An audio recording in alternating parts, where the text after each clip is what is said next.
This is going to be a little bit different class in that we're going through these reasons for belief in God, but we're also going to have some videos in a little while, okay? This is about probably the only time in this class you're going to get some videos, but there's just some videos that I think illustrate some things that I'm going to talk about, and I think they illustrate them well, and so that's why we have them. Hopefully, they will work without a problem. We may have to kind of play with that a little bit, but I don't think we'll have any issues. All right, let me go ahead and put my phone over there. We are live streaming, and let's go ahead and get back into what we were talking about. We were talking about proofs for the existence of God, and I suggested to you Wednesday night when we got started in this material that there are four proofs for the existence of God that are commonly put out there. The first of those, proof number one, was what? Cosmological. The cosmological argument. Okay, can someone tell me in like 3 English words what the cosmological argument is? I gave you a cause and effect. Very good. Okay, cause and effect. That's a good way of remembering the cosmological argument, because when you hear the cosmological argument, you're probably thinking, like I'm thinking, what is that? If you haven't dealt with that recently. So that cause and effect is a good way of remembering that. And basically the cause and effect argument says that every effect must have a what? Cause, okay? And so the existence for God comes down to the fact that as you go back, as you keep peeling back the layers of the onion, if you will, eventually you're going to get to the very core of the onion. But in this case, the core for cause would be an uncaused cause, okay? And who would be the uncaused cause? Who or what?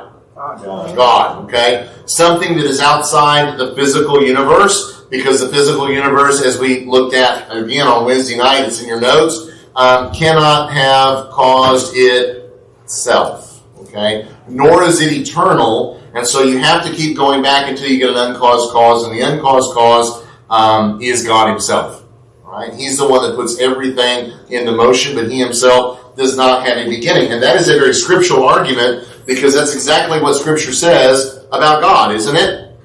He has no beginning, okay? No beginning and no end. As a matter of fact, when he reveals his name to Moses at the burning bush, what does he call himself? I am. I am, okay? Or I am who I am. He used the present tense there, because God always is, okay? That is the cosmological argument, or the argument from cause and effect. Our second argument or proof for the existence of God this evening, or this morning, I should say, and understand that when we use the word proof there, we're using that in a technical way, okay?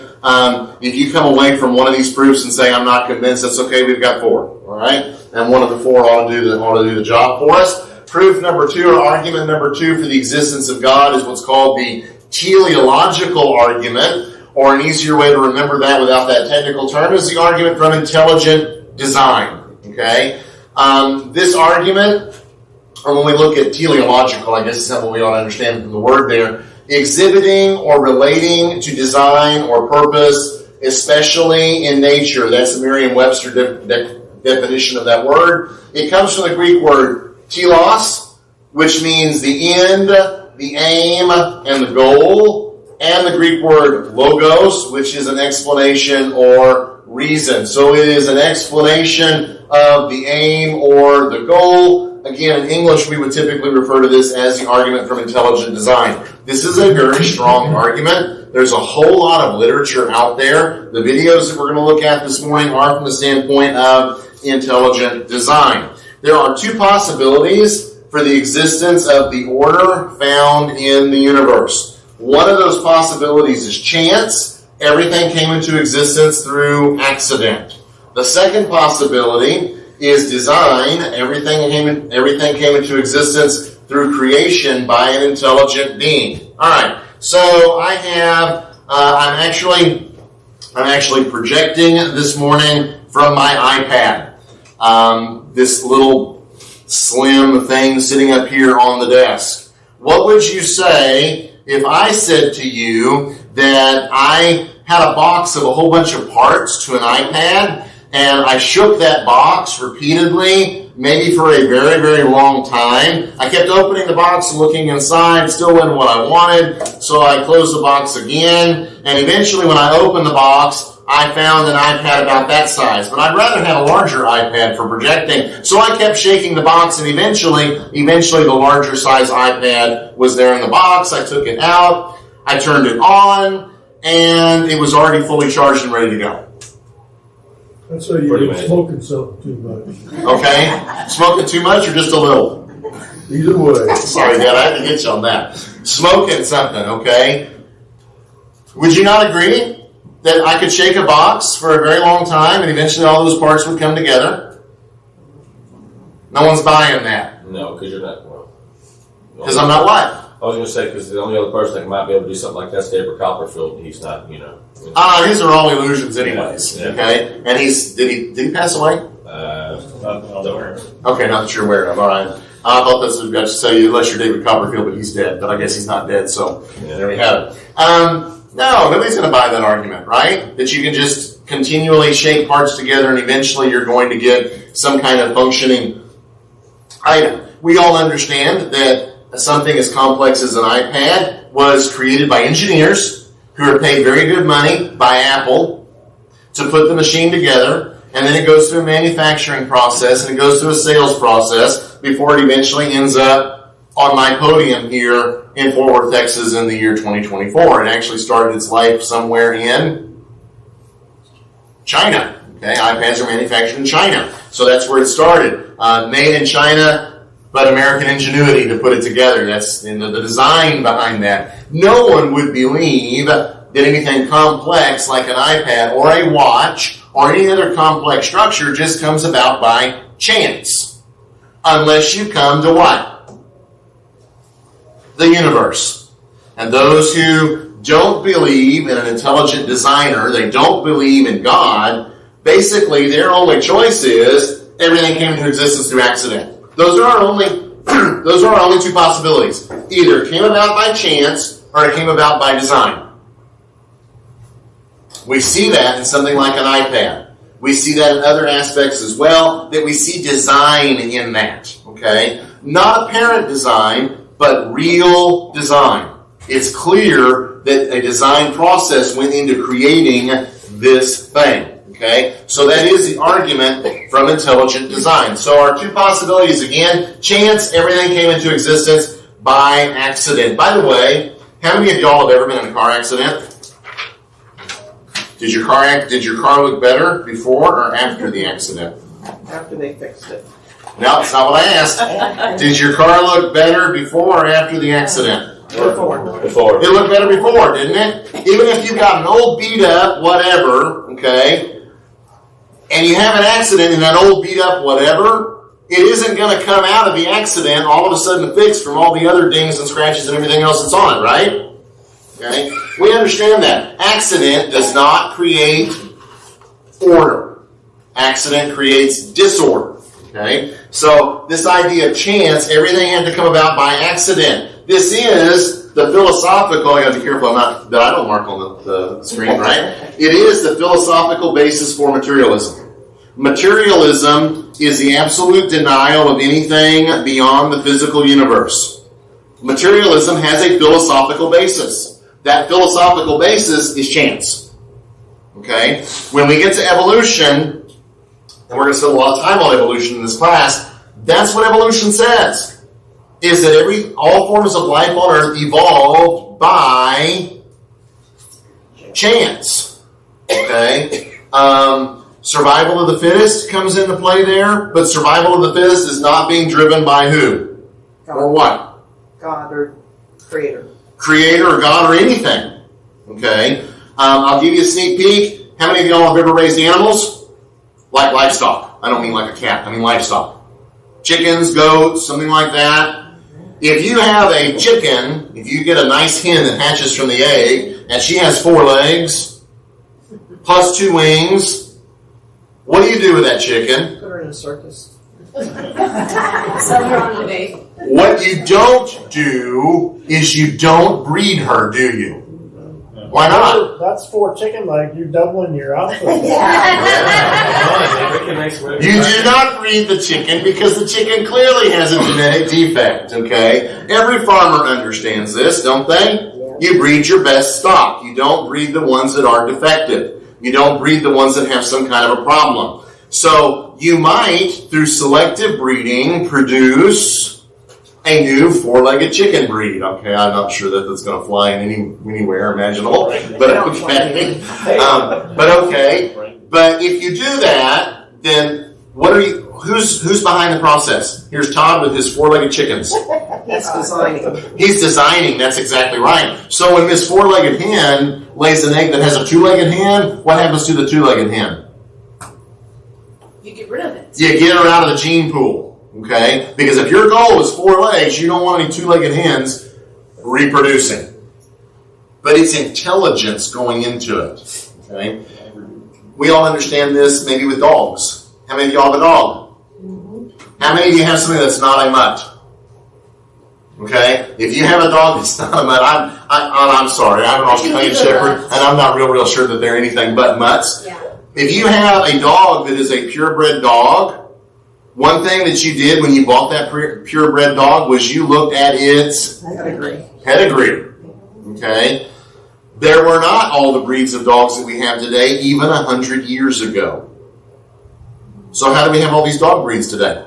People bred them specifically for different attributes. People bred them specifically for different attributes, okay? And you see those attributes come out. So I make fun of our many Australian Shepherds that are not many at all, but they are shepherds. So if you come to our house, Maverick will undoubtedly be closed because he doesn't like people, which is not a bad trait in a dog, right? For them not to like people. But he will follow us everywhere around the house.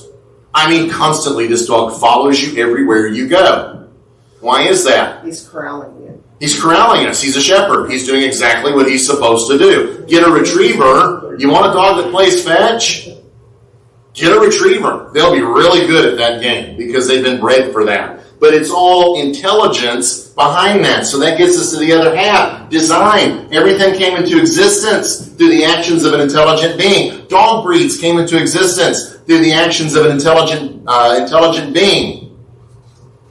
Chickens, the different chicken breeds. Unbelievable how many chicken breeds there are, that types of chicken. They came into existence through the actions of an intelligent being. Okay? This is the basis for Christianity. Or let me say it differently. It's the basis for theism. A belief in God as opposed to materialism, which is a belief that the material world is all that exists. Those are our only two options. There is no middle ground. Okay? There's nothing in between the two. Okay? It's either everything came into existence through chance, or everything came into existence through design. Now, when we get to evolution, there are a whole lot of folks today that will say that evolution was the mechanism that God chose to create life on Earth. Well, we're going to talk about that when we get to evolution, okay? To see why that's not the case. I would tell you, just again, for free up front, that is a creation compromise. That is making a compromise, okay? Trying to figure out how we can get this evolutionary model still then with a God somewhere in the background giving us the design. Okay? Chance, design. This again is argument what? Teleological. Alright? So, looking at this a little bit farther. Order and design demands a designer. Whether we're talking about a watch, a computer, or a car, anything mechanical, and also for the universe. Okay? Chance is inadequate for explaining the highly ordered universe, highly ordered human body, so on and so forth. In fact, the mathematical probability of life arising by chance is equivalent to 0. Any mathematicians here? No? Okay. And we've got some engineers that deal with math, all right? But we understand this idea of probability, right? Lots of people understand this. The Cowboys are playing this afternoon, right? I can guarantee you, I don't know if they're going to lose or not. Probability. I can't say what I'm thinking because we're recording. So I'm going to keep my mouth shut because I know where I live. I live in cowboy country, okay? At any rate, what's going on today in betting salons and people who are making bets with each other is the probability of who's going to win that game and by how much. And what they said this morning on the news is that Dallas is favored to win or lose by 1 point. Okay? So with that information, bookies are making odds. They're looking at the probability. Okay? The problem with that probability is Dak Prescott could break his arm the first play of the game. Somebody crunches him and that's it. And all of a sudden now that losing by 1 point becomes a whole other ball game. That's betting. Okay? But probability takes things and looks at all the factors and looks at it mathematically and tries to figure out what the probability of something happening is. And the mathematical probability of life arising by chance, not design, but by chance, is equivalent to 0. Here's a quote that I'll share with you. Again, from T. Doyle Moyer. You will see his name off and on in this class. He says this: the point is then made that, quote, so many exacting conditions are necessary for life on the earth that they could not possibly exist in proper relationship by chance. Harold Morowitz, an evolutionist, estimated that the chance probability of formation of the smallest and simplest form of living organism known is 1 in 1 to the, I don't even know how to say that, power. 340 millionth power. Okay? That's 1 followed by 340 million zeros. That's bigger than the U.S. national debt. A lot bigger than the U.S. national debt. Right? The numbers are astronomical to the point of saying with confidence that transformation of life in the universe is impossible. Let me ask you a question. You get on an airplane to fly somewhere, and the pilot comes on the intercom and says, we've got a 9/10 chance, a 90% chance of making it to our destination alive. You staying on that airplane? No. I'm not. Now, if it's already up in the air and says we've got a 90% chance of actually landing, well, it's too late to do anything about that, right? But if I'm still on the ground, I'm getting off. If he comes on and says we've got a 1 followed by 340 million zeros of actually making it to our destination, you getting on that airplane? You buckle up. No, I'm getting off that airplane. Even if I have to stretch my way out of the window. It's that much. Yeah. Yeah, if it's that much of you making it, that's the probability of Oh, making you making it. All right. We deal with probabilities all the time, don't we? Why do we fly in an airplane? How many of y'all have flown in the last year or two? Why do you get a metal tube with wings on it with 2 engines and a whole bunch of fuel underneath you? The science works. The science works on it. Because your husband tells you to. Your husband tells you to. Because the probability of it crashing is very low. But Okay. there's a non-zero chance it will crash. It's not a non-zero, but it's also not a non-zero chance that you are going to make it to church alive on a Sunday morning. Okay. If you go up and down 287, you got a bigger chance of dying on the way to church than you do getting on an airplane. On military aircraft. Even on military aircraft, okay? We accept that the probability is acceptable. This is something of a completely different ball game. And by the way, Morowitz says that it's the chance probability of the formation of the smallest and simplest form of living organism. All right, how many of y'all are biology type people? Linda, I knew you did pharmaceuticals, so you must have studied the cells, right? How complex is the simplest celled organism? It's still pretty complex, isn't it? Okay. Even the simplest organism is complex. Even a virus is complex. Okay. And there's a question whether a virus is alive or dead. Okay. Whether it's a living organism. But even those structures are complex. So he says it's even for the smallest and simplest form, it's that kind of a number. What happens when we're talking about a much more complex life form? Like a human being or a mammal. It's far greater. Okay? So, look a little, we haven't got those videos yet. Okay? We're getting there soon. So, some examples of fine-tuning that we see in the universe. We're going to look at 3 videos and do a good job of emphasizing this argument and giving some examples. Although the topic that we're talking about here is not evolution, remember that chance is the philosophical basis of evolution. So if they're talking about evolution in the videos, that's what that's all about. All right, so let's give a shot at getting the first video to come up here. It'll be a nice picture even if we don't get the video, right? I hope I can get this to work.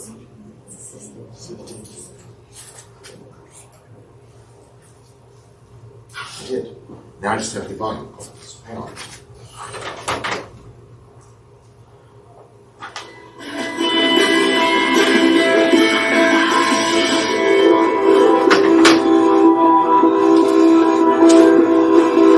The design argument for God's existence argues that there is an implicit and explicit design, order, purpose in creation that points to a creator, a purposer, a designer. You can't help but look at the existence of life on this earth and how strong the odds are, millions and millions to one, that everything aligned just perfectly. Scientists are telling us today that life in this universe is balanced on a knife's edge.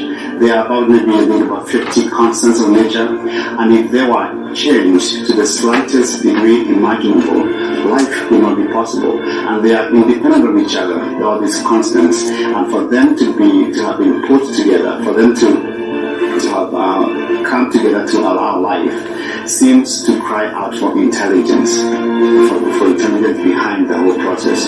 How far the Earth is from the Sun, it seems to be just the perfect distance. How far is the Moon from the Earth? It seems to be just the perfect distance for life to begin existing. Where exactly are we in our galaxy? Our galaxy is the Milky Way. We happen to find ourselves in just the right place for just the right amount of radiation to allow life to exist. Where are we in our solar system? It turns out we're being shielded by an asteroid belt, something we would need in order for life to exist. Gravity has a wide range of constants where it could have been. It could have been one way, it could have been an entirely different way. And in fact, if we took the entire range of constants where gravity could have been set, and we turn that range into a ruler that expands the length of the universe, and we divide that up in 1 inch increments, so we're talking about a ruler, the length of the universe at 1 inch increments, gravity is exactly where it needs to be in order for life to exist. If it were 1 inch one way, everything would explode. If it were 1 inch the other way, everything would implode. So we're talking about gravity could have been anywhere on that ruler, this cosmic ruler. So we have to conclude the best explanation, again, is that mind, which we have good reason to believe through the intelligent design argument, is tampering with this dial in order for life to exist. I think the beauty of art, the beauty of, say, the Grand Canyon, of the Swiss mountains, or the intricacies of nature, including the way that everything holds together to sustain and validate life or sustain life, are so complex that, to me, I just cannot accept that could be purely random chance and necessity. I really, that takes more faith in my mind than to believe that there's a cosmic intelligence with goodness, power, and grace who designed something in which people made in his image could live. What the intelligent design movement is saying is that we can identify messages in the world around us. We have the ability to say, okay, this message right here has come from an intelligent mind. And we take what we've learned, we apply it to the world around us, and we say, wow, this world is the product of a mind. This isn't smuggling theism through the back door. This is just a fact. If we can determine that a mind is involved, and we see that a mind is involved in the universe around us, that's the conclusion. And we should take our conclusions and run with them, not try to predetermine what our conclusions should be. That's bad science. Okay, so that's the first video. That's just an explanation of the argument, intelligent design. We're going to go ahead and pull up the next one. We're going to see a couple of examples. Okay. Anybody have any idea what that is before I start the video? A gear? No, What? it's file. It kind of looks like a gear down there. Does it look like a gear? Okay. Stacey says it looks like a gear. Anybody got an idea what that is? Something with biology. Something with biology. Who said That's that? like caterpillar. Thank you, Adela. Brain neuron. It's got something to do with biology. All right, let's watch the video. Probably hair falling. It's the flagellum. In Darwin's Black Box in 1996, he spotlighted and made famous a number of really interesting discoveries that had been occurring in biochemistry and cell biology over the last 2 or 3 decades. And what biologists, molecular biologists, cell biologists, microbiologists have been discovering is that at the level of individual cells, there are little tiny examples of nanotechnology, little tiny machines at work. The flagellar motor is the one that Behe made most famous. It's a rotary engine that powers a whip-like tail, a protein tail, that functions like a propeller, and it moves the bacterium through liquid, enabling the bacterium to essentially track down its food supply. And this little machine includes a rotor, a stator, a drive shaft, a U-joint, bushings, bearings, and a whip-like tail that functions like a propeller. And the machine in some bacterial systems turns at 100,000 RPMs in one direction and can reverse direction on a quarter of a turn and turn 100,000 RPM in the other direction. The bacterial flagellum is a true nanomachine, about 40 nanometers in size. It's amazing. I mean, E. coli, Salmonella, which are kind of our model systems for the bacterial flagellum, can propel itself about 20 lengths per second through a very viscous medium, like water to these organisms. And we extrapolate that to human scale. 20 body lengths per second, 6 foot person, times 20, 120 feet per second. Mark Spitz or Phelps would be setting the records with this type of propulsion. It's hardwired into a signal transduction circuit that allows the bacterium to sense changes in the sugar gradient in the surrounding liquid. This signal transduction system is actually a short-term memory system where the cell if it's going in the direction of an attractant, a nutrient that it can use to metabolize, it follows that chemical gradient. And if it's a repellent, it will sense that and move in the opposite direction. So it's more than just this engine. It's an extraordinary piece of nanotechnology. It's high-tech in low life.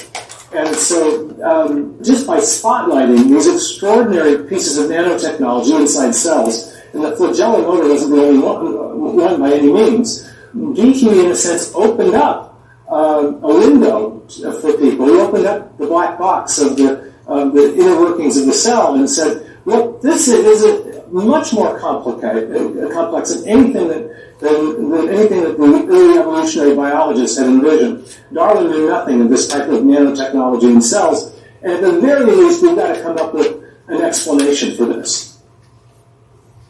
Okay, so we got one more video. I'm going to try to see if I can turn up the volume on my iPad.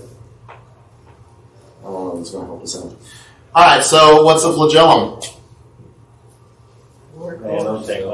Nanotechnology in a bacteria, helping the bacteria to get around, right?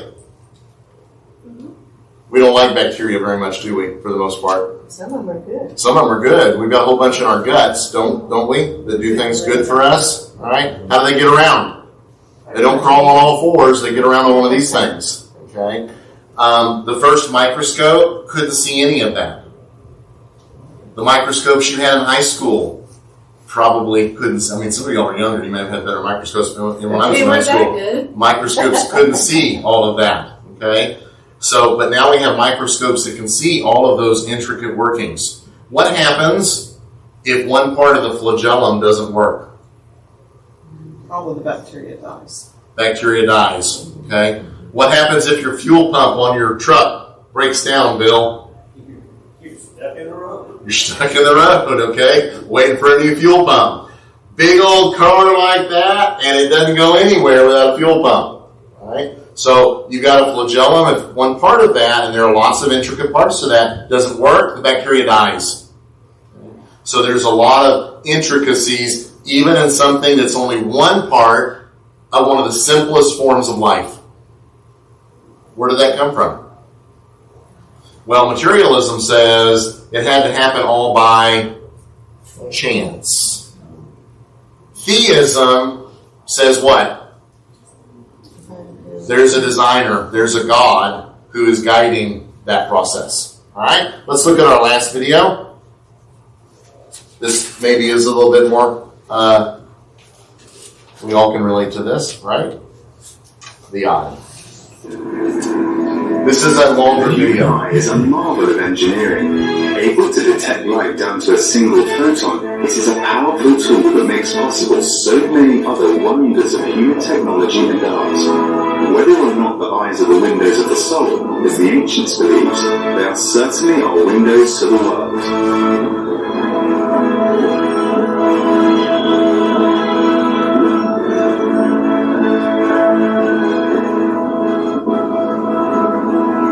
Today, the human eye is a centerpiece in the debate over evolution. Both sides claim it as evidence for their argument.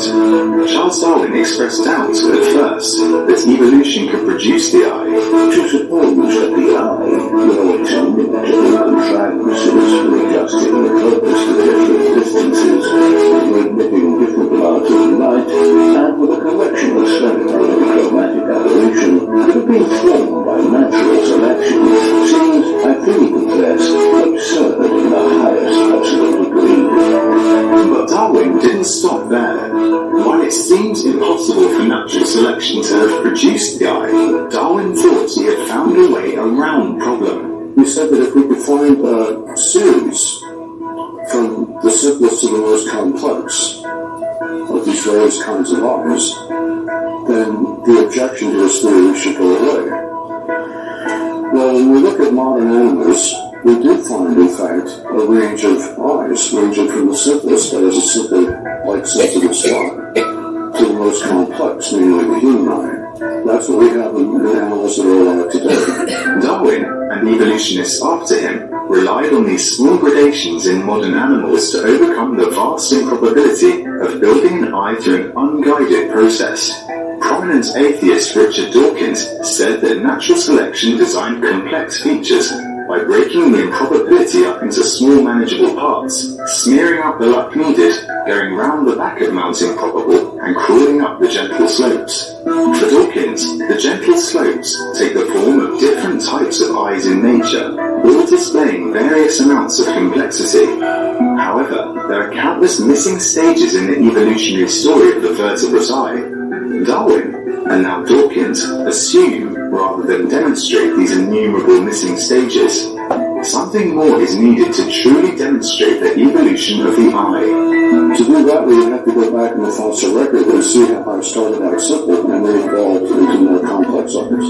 The problem with the fossil record is that when we go back to the first animals we find, the complex eyes are already there. Trilobites, which appeared in the Cambrian explosion when all the major groups of animals first appeared, trilobites have very complicated eyes, very much like the eyes of modern insects. Other animals that were found in the Cambrian explosion appear to have camel eyes, like our eyes. There are no ancestors for these animals in the fossil record, so there's no evidence that these complex eyes evolved from simpler ones. They were there right from the start.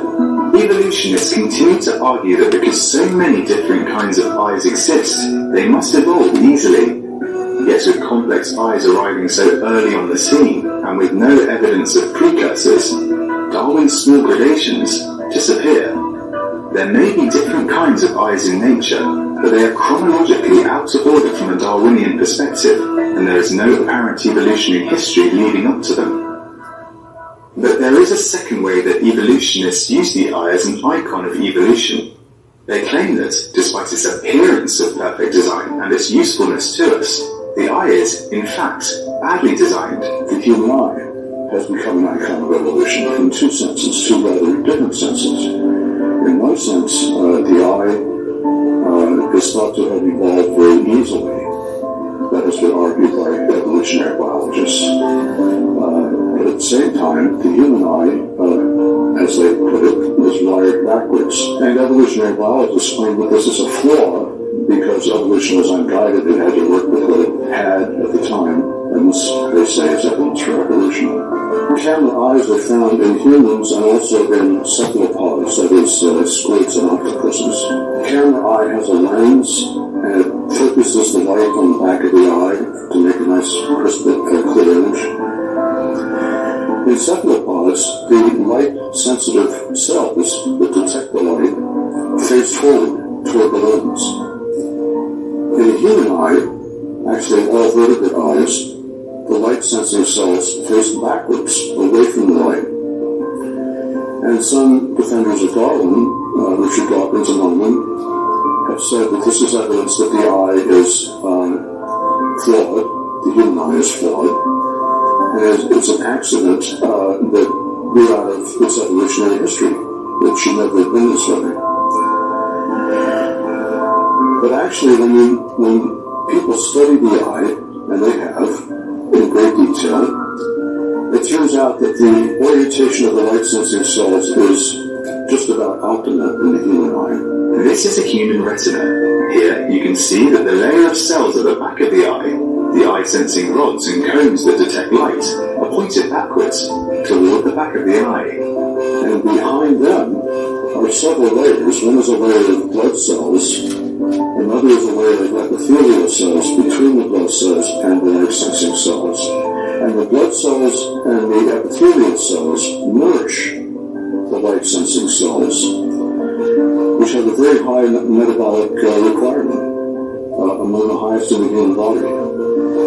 If the eye were designed the way Darwinian evolutionists say it should be, and we turn these light-sensing cells around to face the lens, these blood vessels and the cells that help them transmit things to the light-sensing cells would have to be in front of the light-sensing cells and would block the light.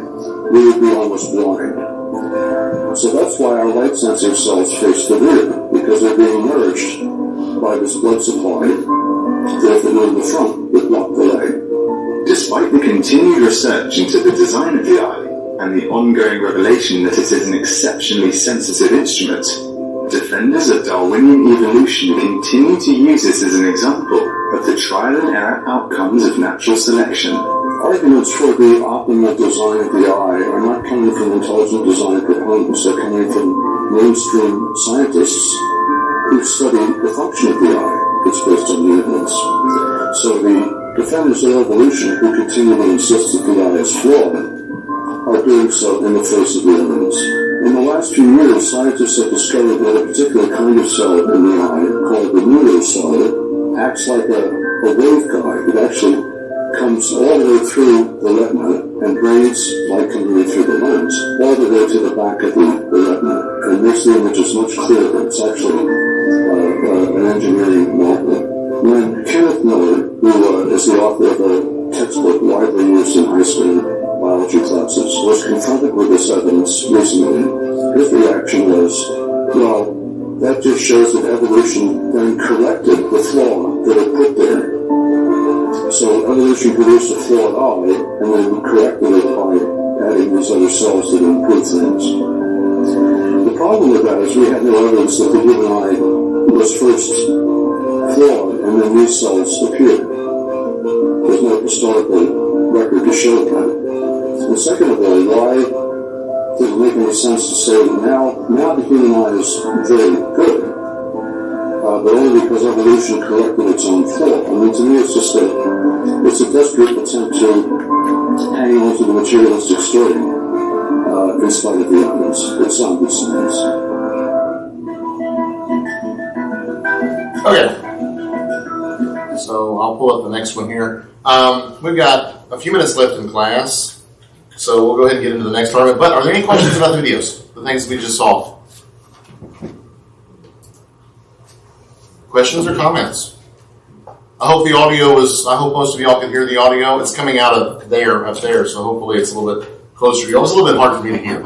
So, those are just, some examples of the complexity of just us, okay? Or the bacteria, the human eye. We think about the universe around us, how complex it is. How did we put people on the moon? Years and years and years and years of science. A UFO crashed. A lot of science and what, Tim? Oh, I was saying a UFO crashed in Roswell. We took the plates off the back of it. Okay, so now we're going to deal with reality, not Tim's speculation over there. It required a lot of engineering, didn't it, to get men to the moon? And so again, it's because the universe is very complex. If the universe weren't that complex, then you wouldn't have to have all of that. Okay, it's far more complex than most of us realize. We think about shooting a rocket from the Earth to get to the moon, to actually hit the moon, where the moon is going to be when the rocket gets there. So there's a lot of complexities out there in the universe around us. And the question then, in argument number 2 is that a result of chance or is that a result of design?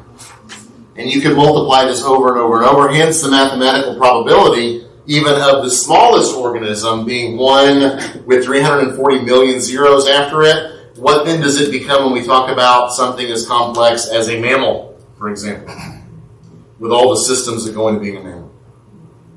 It goes even higher up than that, all right? So those are our 2 possibilities, chance or design. Third argument for the existence of God is what's called the moral argument. We're going to start this, see if we finish it or not. The moral argument appeals to the idea of a sense of right and wrong, or a sense of ought, coupled with a sense of guilt and remorse.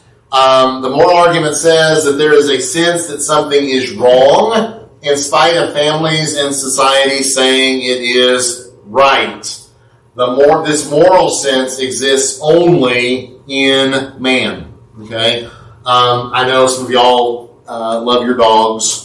Maybe you love your chickens, Todd. I don't know. Your 4-legged chickens over there. Everybody loves your dogs, love your cats if you have cats. Animals don't have this sense. Okay, if Maverick at home does something he's not supposed to, and I yell at Maverick for doing that, he may learn not to do that again, because if he does, Master's going to yell at him. Maverick does not go pout in his room and say, oh, how could I have been so stupid as to poop in the middle of the living room? I know my people wouldn't like that. No dog thinks that way, even the smartest of dogs. Okay, Anna had the smartest dog absolutely imaginable. Okay. That was the dog that we brought with us from the Czech Republic. If you think Lassie was smart, Lassie was nothing compared to Lady. Lady was a smart dog. And as smart as she was, she still didn't have a moral sense. Right?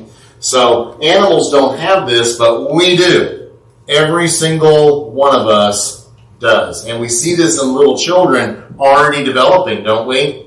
The children, when they're told not to do something, eventually what happens is they develop the sense that they shouldn't do that. Right? And it's not dependent upon families and societies, because sometimes families and societies will say something is right, but people still have an innate sense that it is wrong. So if we go back to the example we used earlier in the class of the Holocaust, we were looking at how to prove the Holocaust. How do you get a bunch of German soldiers to go out and shoot women in the back of the head, shoot babies in the back of the head, and throw their bodies into holes in the ground? How do you get a lot of German soldiers to do that? Because it wasn't just a couple. It was in the thousands that participated in that. How do you get them to do that? You convince them that it's the right thing to do, and you inure them to it, but what happens when you have some that object? You kill them too. Well, you reassign them. Okay, the German army didn't kill them, they reassigned them. Okay? And so you had some German soldiers who were reassigned because they wouldn't participate in that, because they still believed it was wrong to kill women and children. It was an innate sense. The whole Okay, subject of conscientious objectors. Some people believe it is wrong to kill, and therefore they cannot carry a weapon or will not carry a weapon, but they can do other things. True. But these soldiers were looking, this was not battle. This was not fighting other men carrying weapons. This was fighting civilians and murdering them. And even in spite of Nazi Germany trying to inculcate with people the idea that it was right, they still refused. That is that moral sense. The problem is, where does that moral sense come from? It is, at the same time, completely immaterial. You can't quantify it, you can't weigh it, you can't measure it. Okay? But all of us have it. And so the question then becomes, where does that come from? So, what this argument says, that was our first bell, so we've got a little bit more time. What this argument says is that this sense, for Christians, believe that it is embedded in us from a higher moral authority, that higher moral authority being God. Okay? That's where it comes from. It is actually part of our DNA. Okay, and I say that accommodatively because it's not material. You can't quantify it. You can't say, oh, it's this position on the X chromosome that causes that. There's no quantification for it. So Christians believe that it's embedded in us in a higher moral authority. We as human beings have eternity built into us. Animals do not. Think about that for just a moment. We live for tomorrow, don't we? We live for next week, next year, eternity. We think in terms of time. Our maverick at home does not think in terms of time. We closed him in his kennel this morning when it was his bedtime. He didn't like being closed in his kennel because he never likes being closed in his kennel. Right now, I've been away from home for 2 hours. Is Maverick aware that I've been away from home for 2 hours? No. And if I'm away from home another 10 hours, is he aware that I've been away? What are those people doing? It's been 12 hours. No awareness at all of time. Okay? That's why if you have a dog and you come home after being gone all day at work, that dog will be just as excited to see you if you've been gone 10 hours as he will be if you've been gone 10 minutes. Time is also embedded in us and not in the animal world. This moral sense is embedded in us and not in the animal world. If Maverick kills a cat, the neighbor's cat jumps in the yard, or a stray cat, and Maverick gets a hold of it and snaps its neck, do we put Maverick on trial for that? No. Okay? We don't do that at all because there isn't that moral culpability in animals. C.S. Lewis, who was a writer, he's long dead now. He does a great job of explaining this in his book, Mere Christianity, chapters 1 through 5. If you have never read any of C.S. Lewis's writings, I will recommend them with a caveat, understanding that he was Church of England, okay? And that will affect a lot of his ideas, especially about some moral issues. But he does a good job in this book of talking about this moral sense, chapters 1 through 5. It's not a whole lot of reading, so if you want to read that, his books are really inexpensive. You can get them on Amazon, or you can get them on, you can go to Mardell and buy them on Mardell right off the shelf. Mere Christianity. We probably know C.S. Lewis from other things like... That's not the one that would come to my mind, okay? The Lion, the Witch, and the Wardrobe. The Chronicles of Narnia, okay, is where we normally know him from. So, Mere Christianity, you can look at that from the standpoint of understanding God. All right, so... I'm sorry? He started as an atheist. Yes, he did. He did. He started as an atheist. Proof number 4. Has anyone seen God? Okay, so proof number 4. This is going to be the next topic in the class, so a separate set of handouts that I will hand out Wednesday night. Okay, so Wednesday night we'll get new papers that talk about proof number 4. Has anyone seen God? Short answer, has anyone seen God? Yes. Yes. Someone has indeed seen God. A whole lot of someones saw God. Okay, we'll talk about that Wednesday night.